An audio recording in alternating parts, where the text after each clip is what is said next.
ফিরে এলাম বিরতির পর। আর এই মুহূর্তে যে খবরের দিকে নজর রাখবো, আরজিকর কাণ্ডের জেরে আন্দোলনরত জুনিয়র চিকিৎসকেরা। তবে আরজিকর কাণ্ডের কাজে যোগ দিতে আন্দোলনরত চিকিৎসকদের মুখ্যমন্ত্রী আবেদন জানিয়েছেন।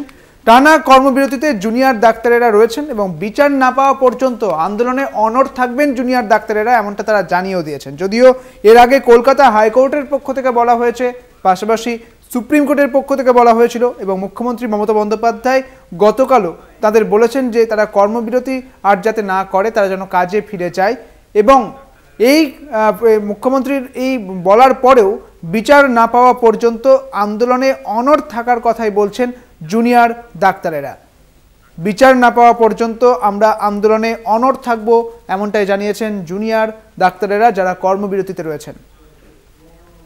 আরও বিস্তারিত জানবো, আমাদের সঙ্গে রয়েছেন আমাদের প্রতিনিধি শুভঙ্কর মণ্ডল। শুভঙ্কর, মুখ্যমন্ত্রী মমতা বন্দ্যোপাধ্যায় গতকালই বলেছিলেন যে জুনিয়র ডাক্তারেরা যারা কর্মবিরতিতে রয়েছেন তারা যাতে কাজে ফিরে যান, কিন্তু আন্দোলনরত জুনিয়র ডাক্তারেরা তারা কি বলছেন?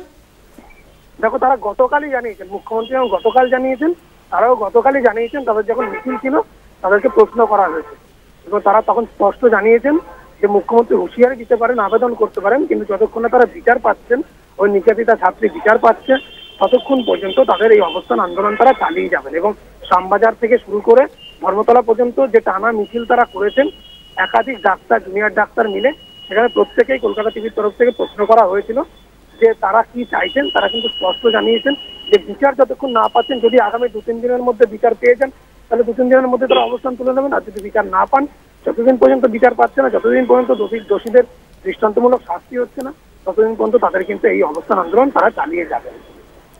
বেশ, অনেক ধন্যবাদ শুভঙ্কর, তোমাকে। আমাদের সঙ্গে ছিলেন আমাদের প্রতিনিধি শুভঙ্কর মণ্ডল। আপনাদের জানিয়ে রাখি, আন্দোলনরত চিকিৎসক পড়ুয়ারা তারা কিন্তু আন্দোলন চালিয়ে যাবেন যতদিন পর্যন্ত না বিচার পাওয়া না যাচ্ছে, ততদিন পর্যন্ত তারা আন্দোলনে অনড় থাকবেন বলেই একেবারে স্পষ্ট জানিয়ে দিয়েছেন জুনিয়র ডাক্তারেরা।